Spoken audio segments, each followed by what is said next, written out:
ॐ ऐं ह्रीं श्रीं ऐं ग्लौं ऐं नमो भगवती वार्ताळि वार्ताळि वाराहि वाराहि वराहमुखि वराहमुखि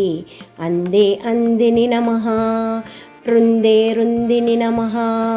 जम्बे जम्बिनि नमः मोहे मोहिनि नमः स्तम्भे स्तम्भिनि नमः सर्वदुष्टप्रदुष्टानां सर्वेषां सर्ववाक्सिद्धसक्षुर्मुखगतिजिह्वा